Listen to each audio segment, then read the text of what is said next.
Ne vous inquiétez pas, je ne vais pas décliner toute la programmation du festival. Et vous m'applaudissez, mais c'est surtout toute une équipe que vous applaudissez.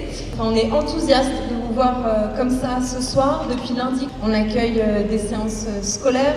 Donc vraiment, je remercie toute l'équipe. Le festival dure jusqu'à dimanche. Vous pouvez vraiment voir l'ensemble de la programmation sur le programme. Nous, ce qu'on a vraiment essayé de construire, c'est différents rendez-vous avec des historiens, des cinéastes, des passionnés de cette thématique. La science-fiction, c'est très varié, mais en termes d'anticipation, qui a un rapport dans 50 ans, 100 ans, 200 ans.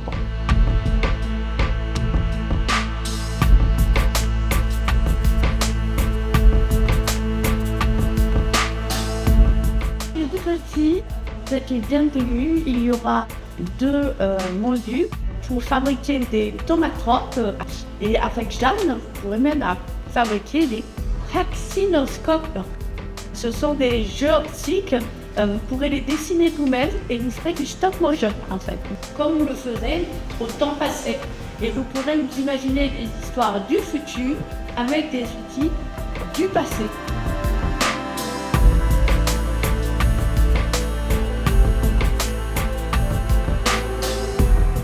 Là, on a une source lumineuse, là, une lentille.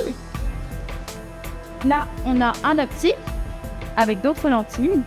Et ici, vous avez ce qu'on appelle les plaques de verre.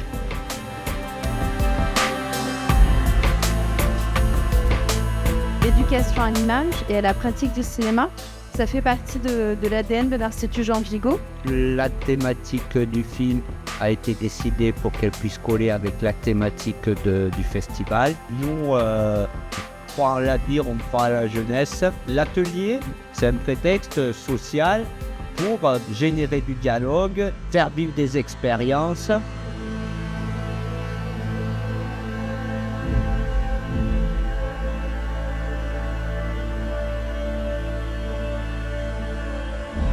Le doublage, c'est une traduction sonore et c'est un vrai travail d'acteur. Dans un doublage, il faut qu'il y ait le minimum de trahison et qu'on soit le plus près possible de l'œuvre originale.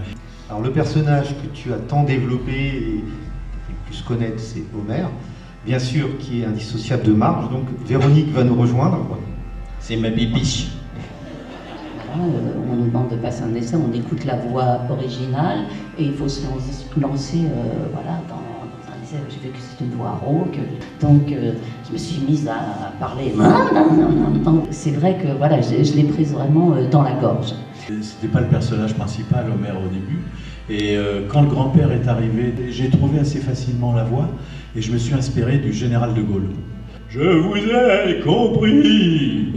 Bien, du coup, ça m'a permis de trouver la voix d'Homer Simpson que j'ai rajeuni. J'aime bien le personnage du grand-père.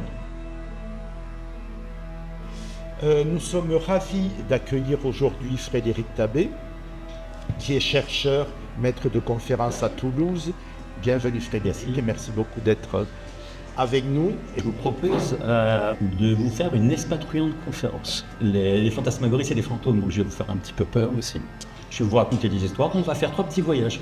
Ils vont être sous l'égide de Georges Méliès.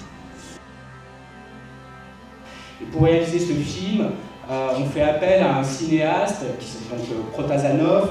C'est un film qui joue énormément de travestissement, comment il arrive à jouer avec des injonctions à la fois politiques, parce que ça doit être un film de propagande, et comment faire des grands spectacles avec tout ça sans se retrouver sur la scène.